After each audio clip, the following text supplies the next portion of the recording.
arc-en-ciel et iris vous donnent le sourire. Popcorn. Cinéma, séries, livres, musique, vous êtes bien dans votre émission Popcorn, votre émission qui parle de pop culture. On se retrouve aujourd'hui pour une nouvelle thématique autour de la pop culture, du passé, du présent et pourquoi pas du futur. Pour vous accompagner tout au long de cette émission, nous avons Léa. Bonjour Léa. Bonjour Marie. Et moi-même Marie. Alors Léa, qu'est-ce que tu vas nous présenter aujourd'hui ? Alors Marie, pour l'émission d'aujourd'hui, j'admets avoir un peu triché.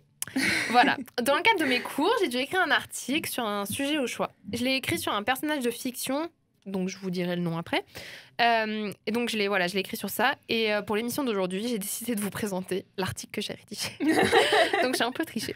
Mais je ne pouvais pas le garder uniquement pour moi. Donc chers auditeurs, aujourd'hui nous allons parler d'un personnage des Simpsons. Là vous vous dites les Simpsons ? Bon, même si c'est mondialement connu, pour rappel, c'est un dessin animé créé par Matt Groening en 1989 et qui vit depuis 33 ans maintenant. À son compteur, 32 saisons, donc pas mal quand même. Aujourd'hui, culte et une véritable référence, les Simpsons ont su s'imposer dans la culture américaine.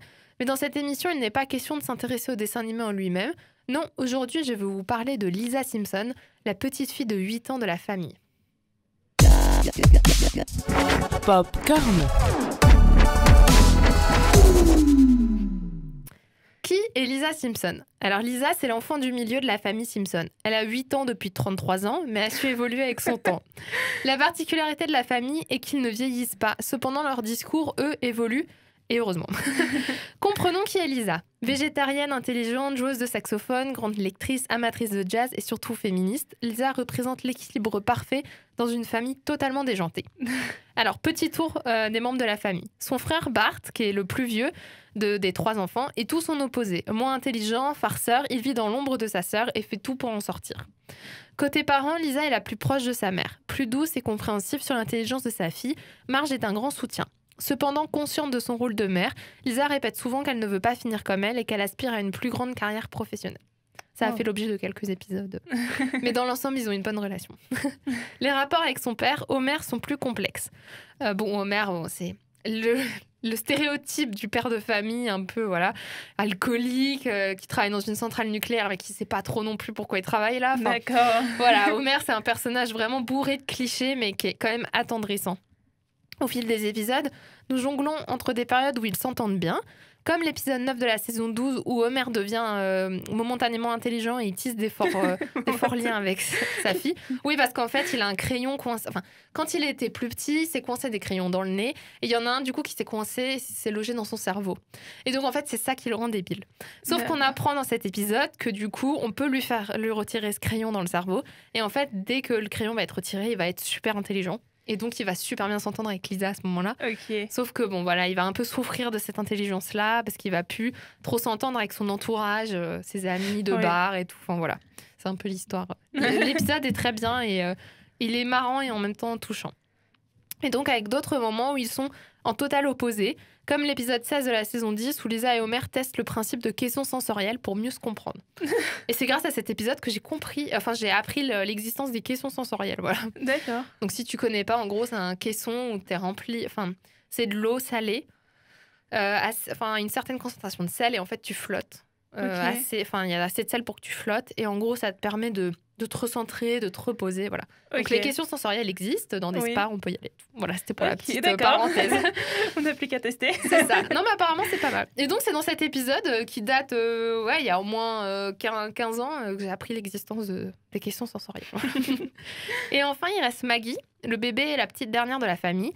Bien qu'elle est encore nourrisson, il est arrivé dans certains épisodes comme Quel gros QI, saison 15, épisode 13, que Maggie suive les pas de sa sœur, intellectuellement parlant. On apprend dans cet épisode qu'elle est un peu surdouée. Bon, on apprend aussi que c'est grâce à Lisa, mais bon, ça, je vous passe le résumé. Elle est donc le personnage qui semble être le plus proche de Lisa. Mais comme dit, c'est encore qu'un nourrisson. Donc, voilà. Depuis 33 ans. C'est ça. Alors, Lisa, un cliché.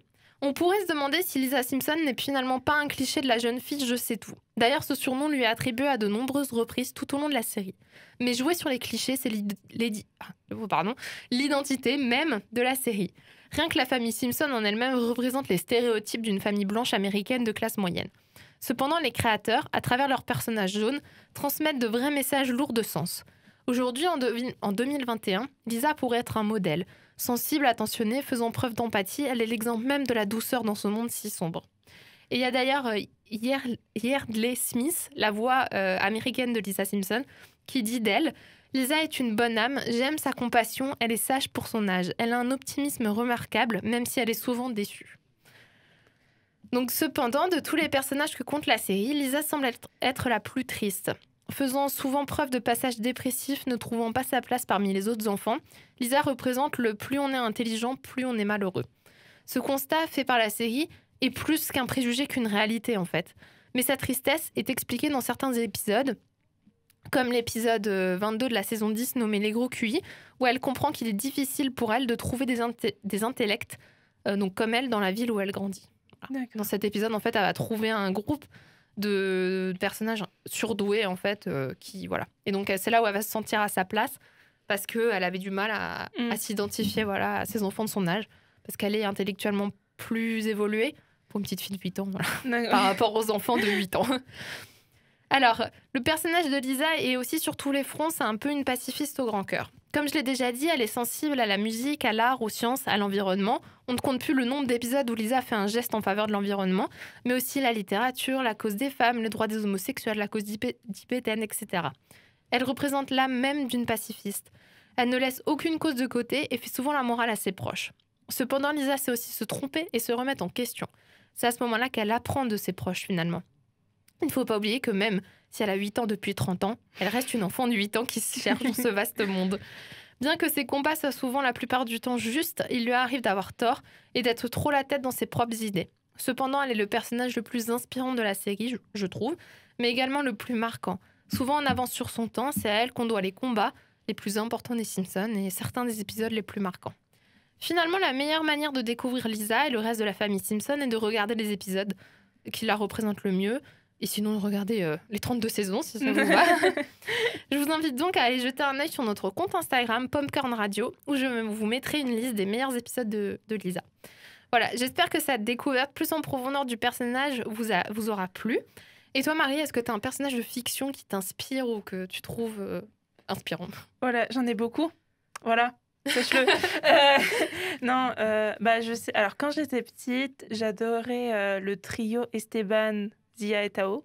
Je vais y arriver. Je sais plus comment. Les Mystérieuses Cités d'Or. Ah oui, en j'ai gros, regardé. ce trio-là, c'était surtout du coup Zia qui était qui pour moi me fascinait parce que c'était une jeune fille.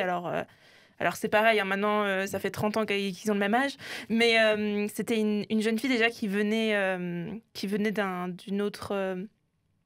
comme l'histoire se passe en Espagne, enfin au début en Espagne, mais alors j'allais dire c'est fin du Moyen-Âge, je ne sais pas si c'est exact, mais voilà. Donc déjà moi le fait historique, voilà, ça m'a tout de suite plu.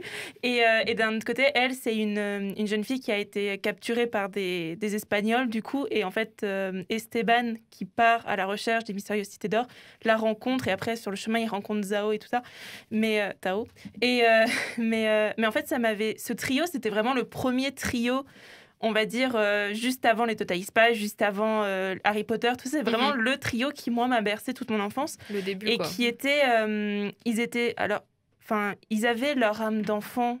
Alors, je sais pas vraiment quel âge ils avaient. Je pense qu'ils avaient à peu près une dizaine d'années. Ils avaient cette âme d'enfant, mais d'un côté, ils étaient très en avance sur leur temps. Et par contre, ce que j'ai trouvé génial dans les anciennes... dans les premiers épisodes, parce que du coup, maintenant, ils les ont refaits en numérique, c'est qu'à la fin des épisodes, tu avais un documentaire sur justement... parce que les Mystérieuses Cités d'Or, ça parlait de l'Amérique du Sud, plus avec toutes les légendes, tout ce qu'il y a autour. Et on avait à chaque fois un documentaire à la fin des épisodes qui présentait les vrais, avec des vraies images et tout. C'est pour ça aussi que mes parents nous ont laissé regarder, je pense.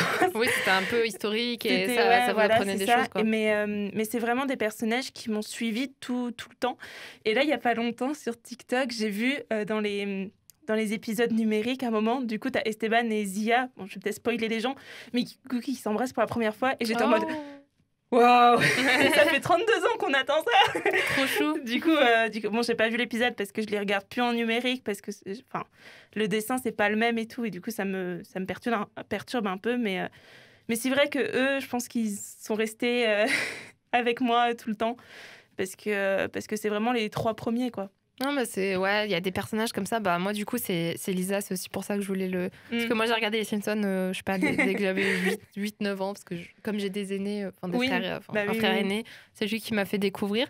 Et du coup, moi, Lisa, ça m'a marqué parce que je m'identifie un peu à elle. Bon, je suis pas aussi intelligente que Lisa. Elle a vraiment... il joue vraiment sur son intelligence extrême. Enfin, elle est surdouée, quoi. Mais moi, c'est surtout parce qu'elle a joué du saxophone. D'accord. Et donc, quand j'ai eu 10 ans, j'ai commencé à jouer du saxophone. Oh. Et donc, c'est true story. C'est vraiment grâce à Lisa Simpson que j'ai commencé à jouer de cet instrument. Et j'en ai fait 6 ans. Et donc, ça va, je gère un peu dans le game du saxophone. Mais j'ai arrêté. Et je vais reprendre l'année prochaine, voilà, Trop bien. en septembre. Et du coup, ça, à vie, je le rattacherai à ce personnage. C'est l'avoir vu jouer, l'avoir entendu. Moi, je sais, j'étais là du haut de mes 10 ans. Moi aussi, je joue du saxophone. C'est souvent ça, en vrai. C'est ça. Elle m'a... Je la trouvais tellement inspirante. Et même maintenant, j'ai 13 ans plus tard, je regarde toujours autant les Simpsons. Et maintenant que je suis plus grande et qu'il y a des causes qui sont plus importantes, je regarde, voilà... je redécouvre la série. Vraiment, moi, je regarde toutes les saisons. Donc, 33 ans, c'est récent et vieux en même temps. Il y a certaines choses qui se disent à l'époque. Voilà, il y a certaines séries on connaît, ça passe plus, des choses qu'on dit. Les Simpsons, en fait, quand tu les regardes, tu regardes les 10 premières saisons qui étaient du coup dans les années 90-2000. Tu les regardes et des fois, ils ont des messages. Tu te dis, ah ouais, c'est fou, ils étaient quand même un peu en avance sur leur temps, sur certaines choses. D'ailleurs, il y a des théories là-dessus. Enfin, beaucoup de théories. Je suis pas très adepte de ce genre de... Ouais, non, il y a des théories comme quoi ils auraient prédit l'avenir. Comme quoi les attentats du Tour Jumelles, ils l'avaient prédit dans un épisode qui est sorti quelques années avant. Enfin, c'est un peu soit des coïncidences, soit des choses qui pouvaient être prédites. Comme par exemple, il y a notamment un épisode où on est dans le futur et Lisa, en fait, est présidente des États-Unis. Et elle dit une phrase du style « On doit relever la crise économique causée par le président Trump ». Et du coup, quand il a été président, les gens étaient là en train de crier « Ouais, mais les Simpsons, ils ont prédit ». Et en fait, les Simpsons, ils jouent sur les clichés, ils jouent sur le grotesque, ils jouent sur les choses... aussi, je pense qu'ils étudient bien tout. Matt Groening, il est vraiment... est... Donc le créateur, Matt Groening, il est vraiment fort là-dessus, c'est que et en fait, la série a 33 ans, mais elle évolue très bien parce que chaque saison est empreinte de la société dans laquelle elle évolue. Donc voilà, il y a des épisodes dans les dernières saisons, là, la saison 30 par exemple, les enjeux, c'est les réseaux sociaux, c'est les téléphones, l'intelligence artificielle, les écoles un peu alternatives, voilà, ce genre de choses.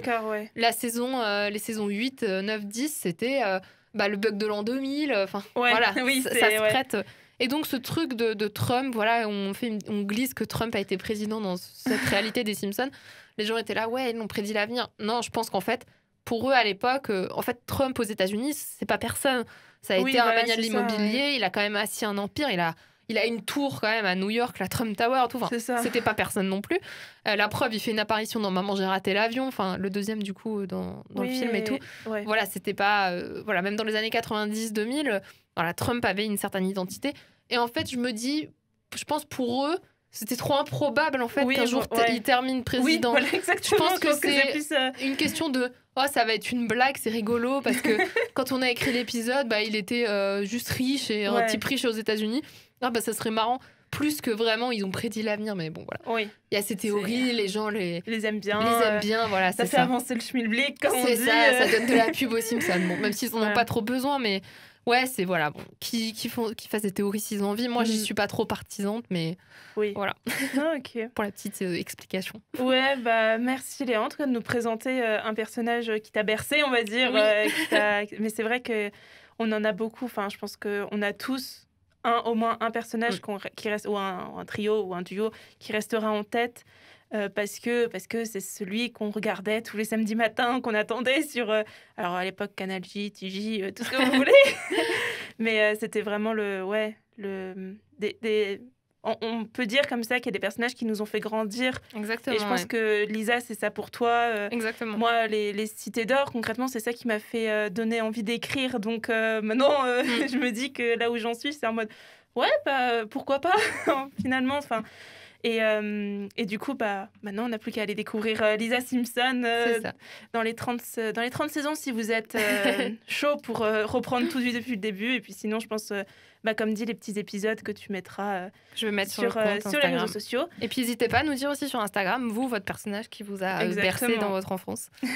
Nous, on se retrouve très bientôt pour une nouvelle émission. Donc, comme dit, retrouvez-nous sur les réseaux sociaux, donc Instagram et Facebook sous popcorn.radio. Et puis, on se dit à très bientôt. Popcorn.